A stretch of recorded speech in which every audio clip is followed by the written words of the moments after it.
So, okay, let me just introduce this again. So this is a workshop run by Callum, Ruth, and myself, Victor. It's called Programming Languages and Choosing One. It's an introduction to programming languages, their features, their differences, their uses, and how to choose a language. Attendees will gain basic understanding of the top languages used today and their individual features that set them apart. We're going to be using an online compiler and IDE called CodeChef just to show like some basic stuff.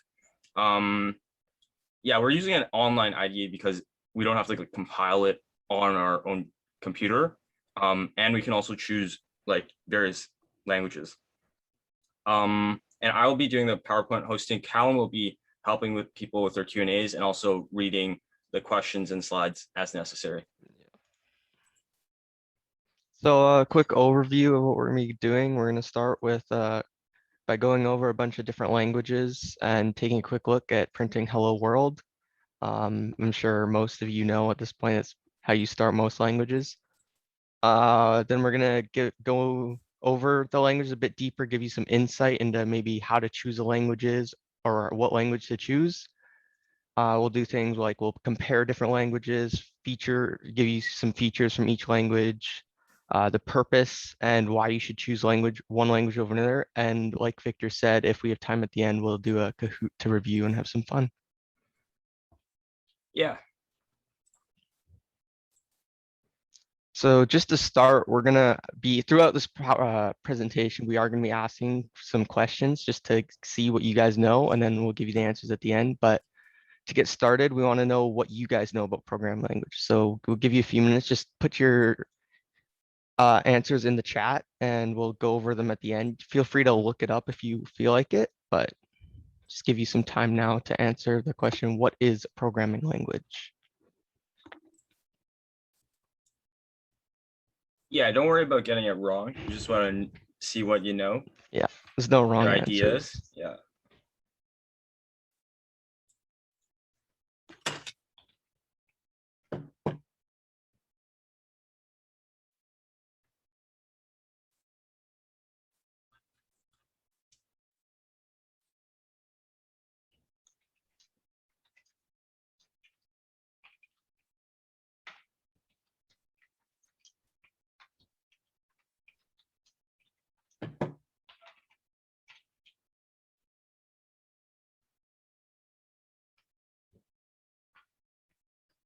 Recording in progress.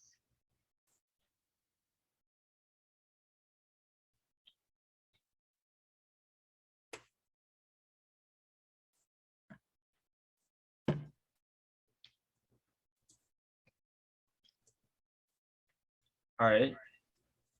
We've got a bunch of answers. Callum, you want to read them? Yeah, sure. So one answer was it's a way for humans to write instructions and computers to understand. And then there was another answer, a language that allows a computer developer to give a computer instructions. Oh, and we got one more. A programming language is a language used to create a set of instructions for a computer to carry out. So all great answers. Victor, you wanna? All right, yeah. So we kind of defined a programming language as a line of code which produces machine level output, is using computer programming to implement algorithms that are instructions to computers. And there are thousands of languages out there that are formed with two key parts, which are the syntax and the semantics.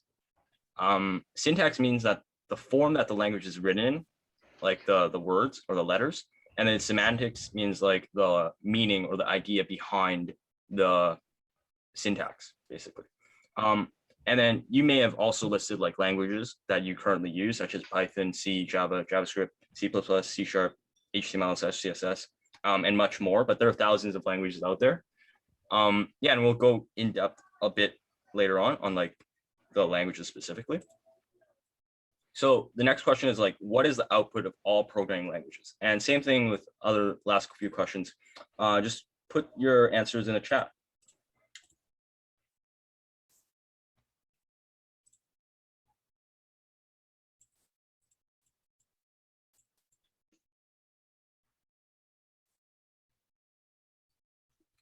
Also, if you don't really know the answer, just take a good guess. Yeah.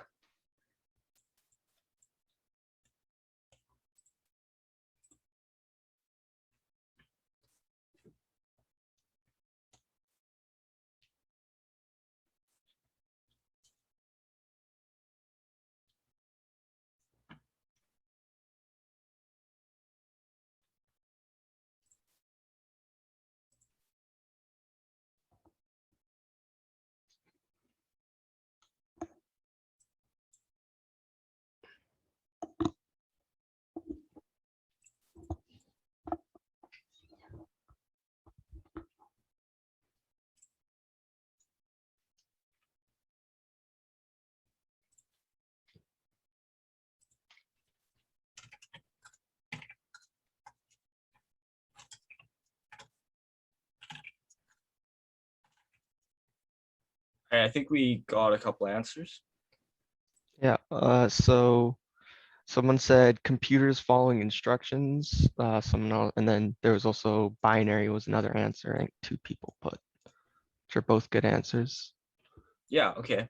So how we define like what a programming language is basically all programming languages at the end of the day have one function, and that is to send instructions to computers or a server that is running the code, so that it can be executed, right? And the function can be performed. And this instruction is called machine language, or like the programming that it's called machine language, which is like the language understood by the computer. And it goes through assembly language before, but assembly language and machine language are both like super important if you want to delve into how languages work, but we won't be focusing too much on like assembly language and machine language at all today, really. So next question, why do you guys think programming was invented? Really open-ended question here, but feel free to leave your answers in chat again.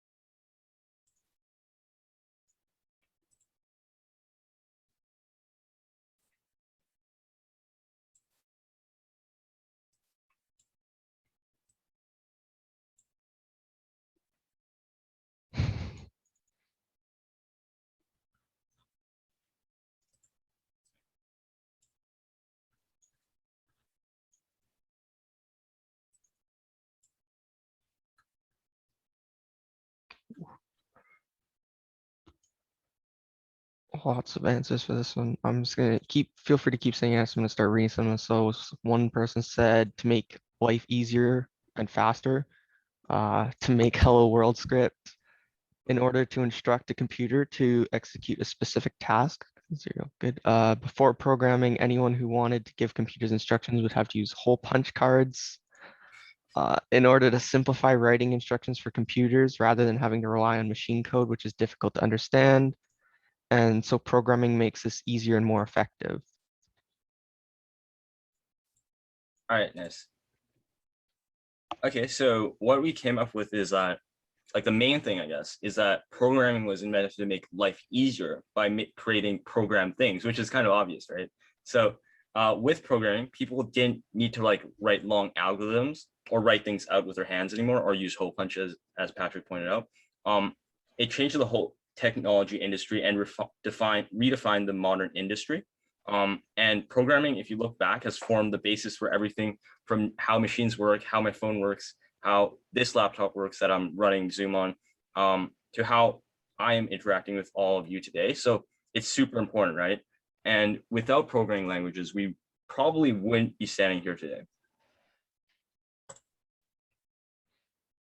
So final question for now is, what are some characteristics of a programming language? What do you guys think makes a language good? Maybe what makes it bad? What makes a programming language a language at all?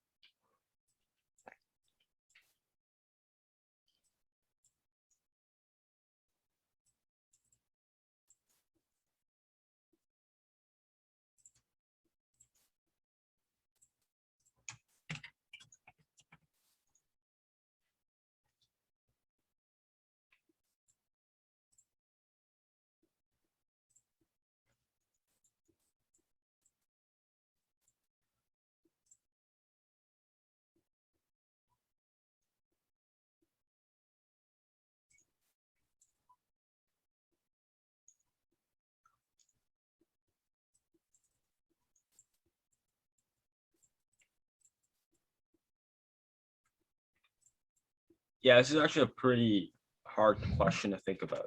So we'll just dive right into the thing that we want to talk about, really, which is the characteristics of a programming language. Yeah, I guess we'll just go straight in. So we've kind of we've looked it up, obviously, and we've tried to find out what other people in the world think is a characteristic.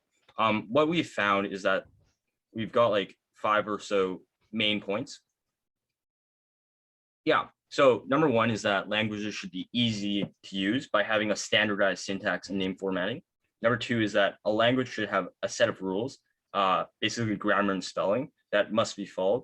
And number three is that the efficiency of a programming language must be high enough that the code that you've written can at least run, right?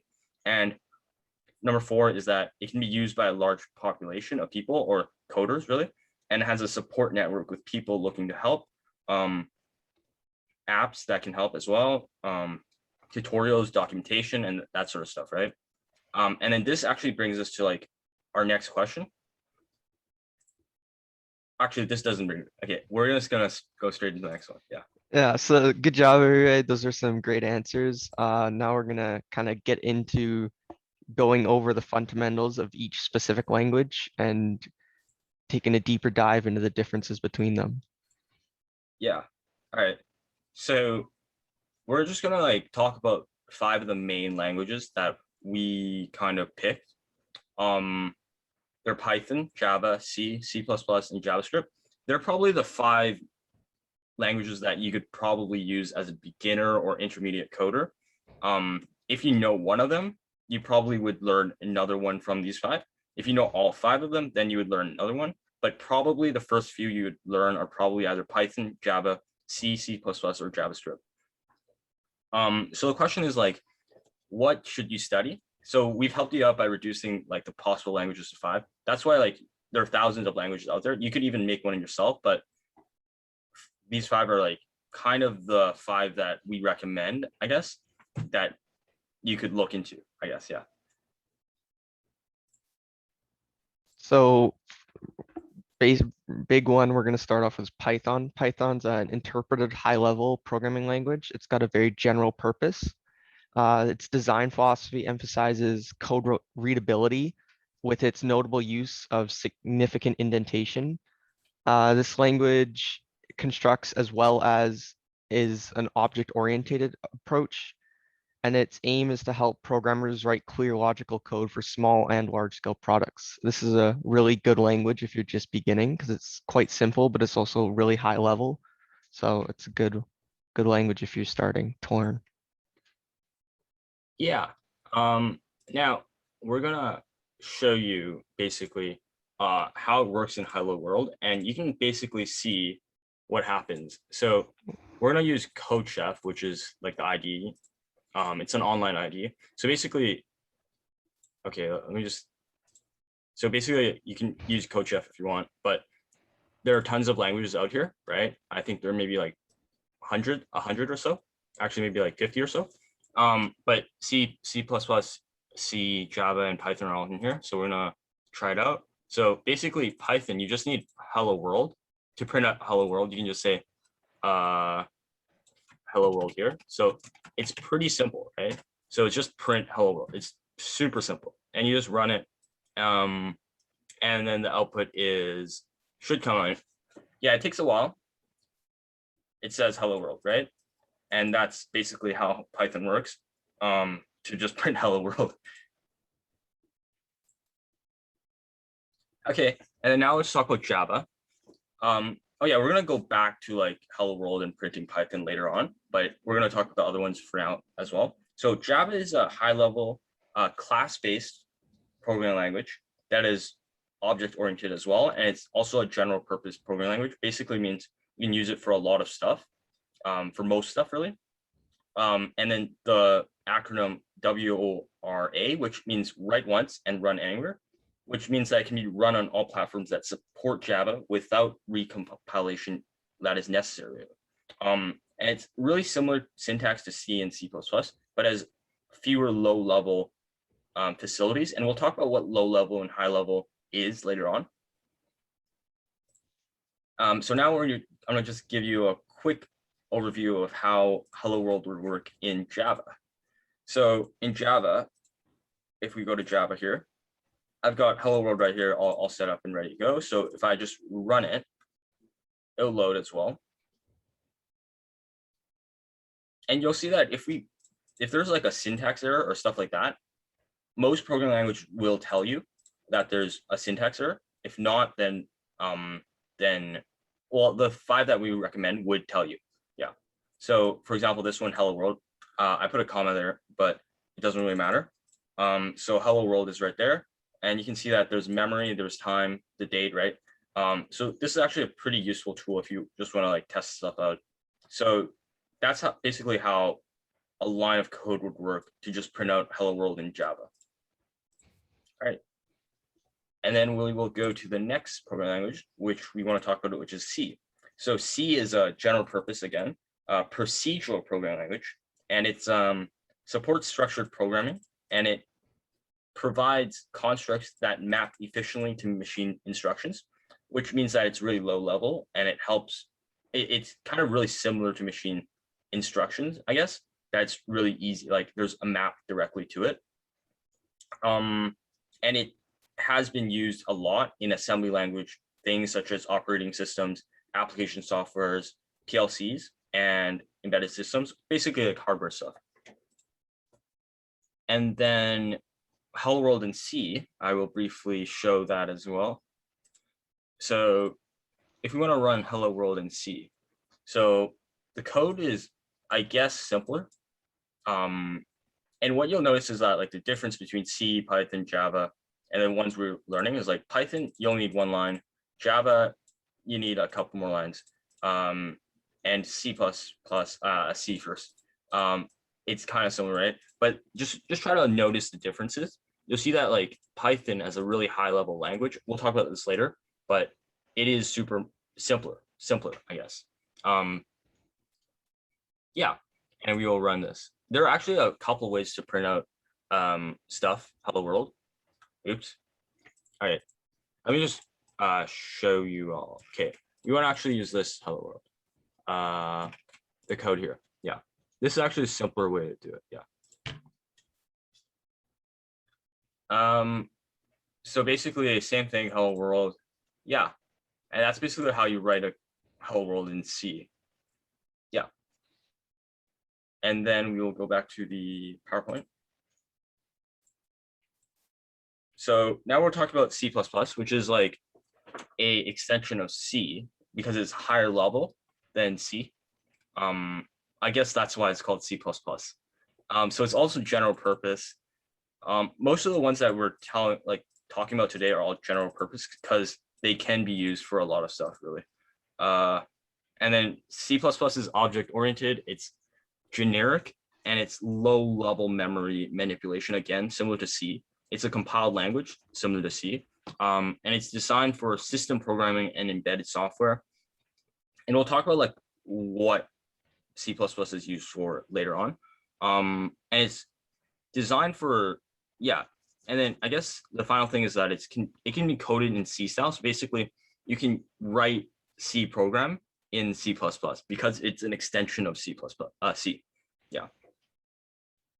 And I will show you a line of code in C++ of how it will print hello world.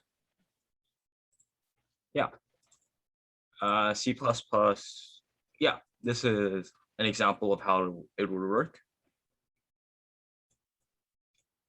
Yeah, so it also prints out hello world.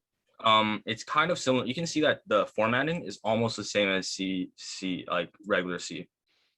Yeah. Yeah. And then now we will go back to the PowerPoint. And this is like the code sample of how it will work. And then finally, I'll talk about JavaScript, which is like the 5th and final one. It's actually a pretty high level language. We will talk about high and low later on. Yeah, and then it's a just-in-time compiled, similar to Java. Actually, no, it's not similar. Yeah, it's actually different than Java. Yeah, never mind. And it's often called JS. Yeah, and it is used exclusively for web development and often alongside HTML and CSS. And that workshop will be happening at 3 p.m. Pacific time. So stay tuned for they will talk about a little bit more about HTML, CSS, and JavaScript in that workshop. So we're not going to really focus on that today. And then since it's kind of web development focused, it's going to be kind of hard to show you all in a console. So this is basically how it would work if we were writing JavaScript. You can see it's actually kind of similar to Python It just shows you an alert. Because it's like a web development thing, you would not be seeing like a hello world in the console. Yeah. And that basically concludes the 5 right there. But there are thousands of languages out there. So even you can develop your own language, but we just picked those 5 just to give you a sense of how a hello world, like printing out hello world, would work. It's usually like one of the first things that a beginner would look at is like how you print hello world. And that hopefully gives you a sense of how it works.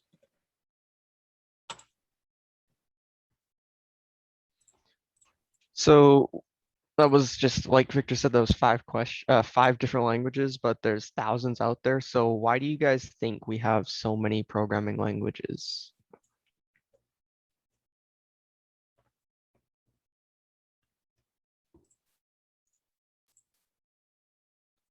Yeah, there are thousands out there. You could even make your own.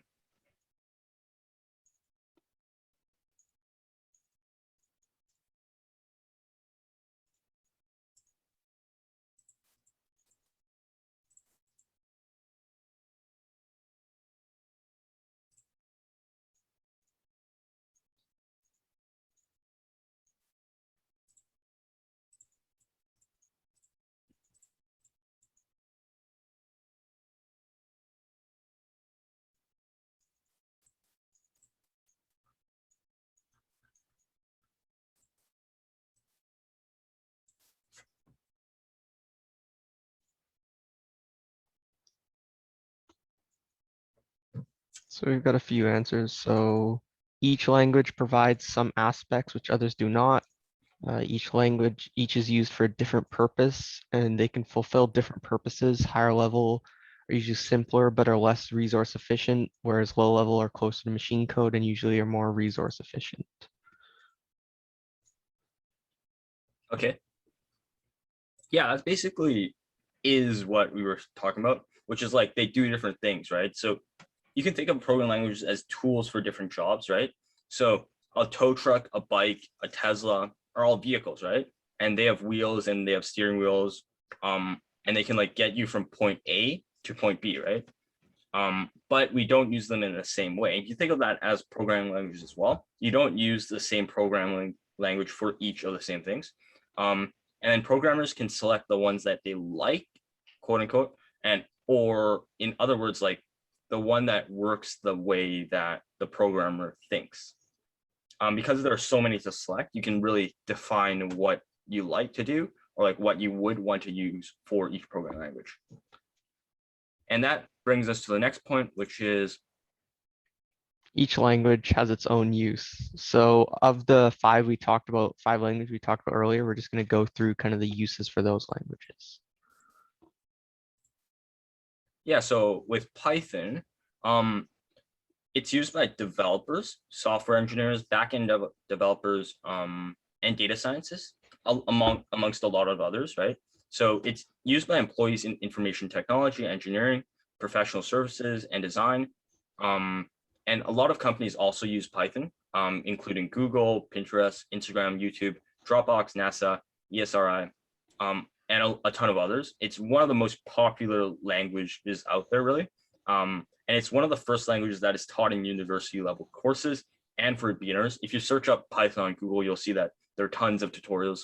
So it's definitely lots of documentation as well. It's super useful for quickly integrating systems as a scripting language or a glue language, you can call them. And it's also super easy to read and understand. Python is a great language for those who are just starting out with programming. Yeah, so it's super easy. It's really easy to test stuff. So yeah, it's a great language for beginners or people starting out.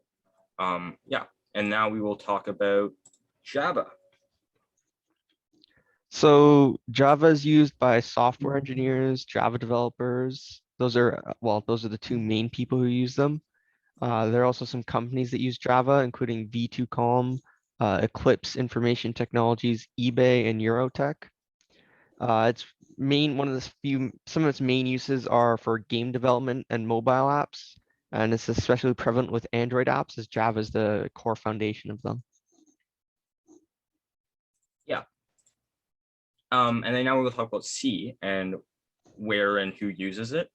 So C is used by software developers, computer engineers, business and system analysts, IT and web content administrators, embedded software engineers, and all of them kind of use C in one sort or way.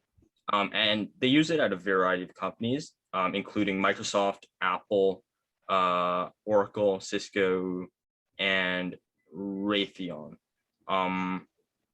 Yeah, and then they're used to develop operating systems such as Windows, Unix, and Linux. And a fun fact is that C also is used to, like Python is written in C, I mean. So that's also a fun fact. Actually, a lot of languages are written in C because it's one of the lowest levels of languages out there. So we'll talk about that later as well. Now we'll go to C++. Yeah, so C++ is again, it's used by a lot of different jobs, such as C++ software engineers and developers, as well as embedded engineers and programmer analysts. There's a lot of companies that use C++. Some of the big ones include Google, Firefox, and Amazon, but there's also some other ones. You got Mozilla, Winamp, Adobe Software, and Lockheed Martin. C++ is used to develop and create computer programs and packaged software, video editors, operating systems, games, graphics, and it's also the main language that you would use for programming competitions. Yeah, and I will talk about JavaScript and who uses it and where. So JavaScript is used by JavaScript developers, web developers, and software engineers. I would point out that web developers is the main point of JavaScript, really. Companies such as WordPress, SoundCloud, Khan Academy, LinkedIn, Groupon, and Yahoo also are the main companies that use JavaScript. And it's used to manipulate page elements to make them more dynamic.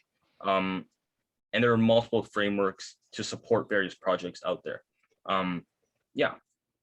And I believe the HTML and CSS workshop at 3 p.m. will go a bit into JavaScript, if I'm not mistaken. I might be mistaken though, but we won't be really focusing on JavaScript because of the web development side of it that much today. Yeah. Yeah, and then what similarities are there in the top programming languages that we talked about, like the 5 that we just talked about, is that they're all used by professionals, they're all used by major companies and tech companies, and all 5 programming languages are tools in one's arsenal. So if you learn all 5 of them, then great, you have 5 programming languages out there that you can use. But even if you have one, then you can technically do a ton of stuff, really. So rest assured that if you pick one over another, you're still going to learn a lot out of it. And it's definitely, all 5 of them are highly recommended by us. You can't go wrong picking one of them. So obviously there's a lot to take into consideration when choosing a language, and we want to know what your guys' thoughts are. So once again, you guys can just leave your answers in the chat and we'll go over them in a bit.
So we got some answers, the type of program that you're looking to do, and ease of use, resource usage, and does it do the job that you needed? They're all great answers. Yeah. Oh, and one more, whether it is flexible, well supported, and has detailed documentation. Right. Yeah. Yeah. We actually decided that we're going to focus on like some technical aspects actually, because obviously those are important. We also actually briefly touched upon them in the previous few slides. You can read them in the recording afterwards. But the first consideration we kind of want you to think about is the high level and low level aspect, which kind of ties into all of your answers really. So programming languages are often separated into high level or low level. A high level language would contain a much higher level of abstraction compared to a low level language. For example, Python would be a high level language and C would be a low level language. And then that's because like Python has tons of built-in functions, such as slice, sorted, min, max, and a lot others, right? And C does not have those. You have to like write them out by yourself. Yeah, and then it's interesting because as I mentioned before, Python is written in C, and that's why it's much slower, which is consideration number 2, which is speed. So when you pick a programming language, think about the speed that you want to run it in. You don't want to be just waiting there for like 2 or 3 minutes waiting for it to run, because obviously your time is really important, right? So programming languages have various speeds for compiling and running the code. Lower level programming languages, as we mentioned in the previous slide, run faster due to the closeness to the actual machine level code, which is like almost like binary. Yeah, so lower level programming languages such as C or C++, or C# or Java will actually likely run faster usually. Yeah, and you can see that Python is obviously one of the harder or like slower languages because of its level of abstraction, and how much it is related to human. Like even the print function, as we mentioned before, can be written in one line and you can print it out.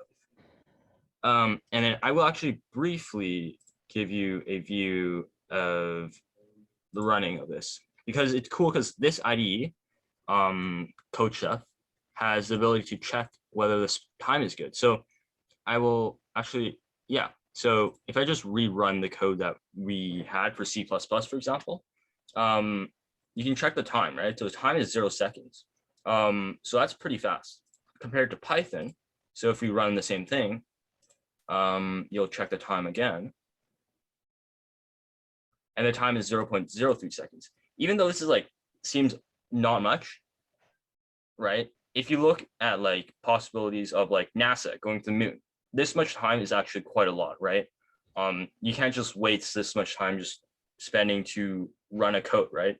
Because it's life or death situations, right? So it's a different aspect you have to take into consideration for speed. And then the next one is memory. So programming languages also have memory differences. Okay, actually, I forgot to go to the next slide. So memory, yeah. So memory can be described easiest as the memory needed to hold the program instructions. The fastest languages are oftentimes the lower level languages, and that's because those languages are closely aligned with machine level output code, so the memory doesn't have to like store that much memory really. So in this illustration, we've got Python as quite a lot of memory, and C as not much. So I will briefly run the code again and show you the memory. All right, so if we go to run, okay, so right now we got 17.968 kilobytes of memory. And oftentimes it depends on your like IDE as well. So it's not necessarily going to be the same for each computer as well, especially the time. The time will depend on like how fast your system is operating, CPU and stuff like that, right? On your laptop or computer or whatever device you're using, really. So that was 17.9, and then we'll run C. C is usually doesn't store that much memory, for example, right there. So you got 9.424 kilobytes, which is quite a bit less, right? So if you want to have like a faster load time, then C is obviously the better choice than Python. Actually, I mean the memory time, yeah, the memory, which kind of ties into the speed as well. But yeah, and then the final thing that I guess the consideration you should think about is the ease of learning a programming language. And oftentimes the higher level language, such as Python or Java, is much easier to comprehend, especially with beginners, right? Even the print statement is easier than a language where you have to write like 5 lines to even print something. And that's why Python especially is regarded as a very easy to learn language for beginners. And that's why it's also very popular. It's I think it's the most popular language in the world.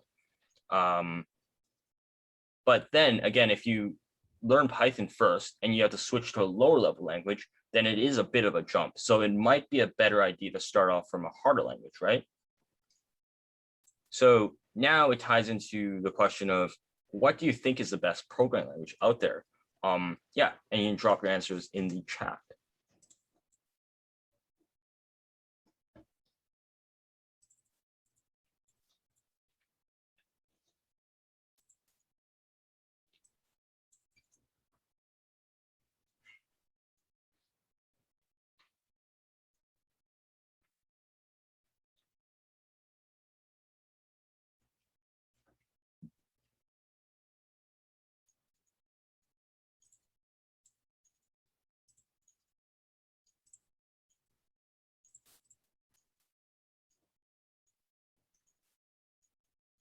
Yeah, so we got one person answered, which is basically sums it all up, which is there is no right answer really. It depends on what you want to do. So the number one thing you can do is to research into the topic. So some questions that you have to ask yourself is, what, for a hackathon at least, what hack are you trying to do and what is needed to be accomplished? What type of coding are you doing? High level, low level, object oriented, system designs, data visualization, competition based, stuff like that, right? And you ask yourself, what are you actually passionate about, right? And then from there, you Google what kind of thing you can use to program this, blah, blah, blah, right? You can also ask for advice from your friends, your family, your peers, your teachers, yeah, stuff like that. But the number one thing you can do is research into the topic that you're interested in and teach yourself at start on what you enjoy doing, really. Yeah, and then this will also help you choose what type of program, if you're going to university, you want to head into, because you will gain an understanding of languages and coding and programs for university as well, if you're interested in that stuff. And we've got a workshop lined up at our event for like university stuff and coding and what you can do to get into a good school if you're interested in that, in regards to coding and computer science. All right, so what now? So now that we've gone through like various programming languages, you may be wondering like what you want to do. So there are 5 languages that we talked about really, but we don't expect you to really like learn all of them, especially if you're preparing for a hackathon in 2 weeks. So the answer to that is that you want to pick a programming language that you enjoy doing or you have a passion about, right? So once you have mastered this skill or a toolbox skill in your toolbox, then you can quickly learn a different language using the same ideas. And you can gradually build your toolbox for a career really in the future. So first thing we recommend you do is reflect on what you enjoy doing or something that you think would be fun doing. Number 2 is to research. There are hundreds of great resources online, such as videos, books, articles, documentation, blogs, tutorials, and much more on basically any question you can ask possibly in the world for Python, or I mean, for any language really. Yeah, they can answer basically any question you have for programming languages. And there are a lot of great courses out there for people who are interested in like doing a course-based learning experience. By a lot of universities, even top level universities will run online courses to teach you how to code. And then the third thing is to practice, really, to continuously learn and to put a few hours each day or a few minutes each day in learning a new thing from Python or practicing or from any language. I'm usually use Python, so I'm messing this up, but use a few hours, a few minutes each day into learning a new skill in a language of your choice. And then we have the end of this presentation or this PowerPoint slide. So we hope that you take this knowledge and apply it towards your STEM learning or STEAM learning. We hope you now have like a solid understanding of the differences and how to like choose a language and the possibilities that each language has. If you find that you're unsure about what programming language is best for you, feel free to reach out to us at info@XdHacks.com or by DMing us on Instagram. Basically, all of our team is experienced in tech. All of us actually code, I believe. So we can probably arrange for one of our talented tech directors or one of our executives to do a one-on-one session to help you learn and guide you through the learning process of learning a programming language.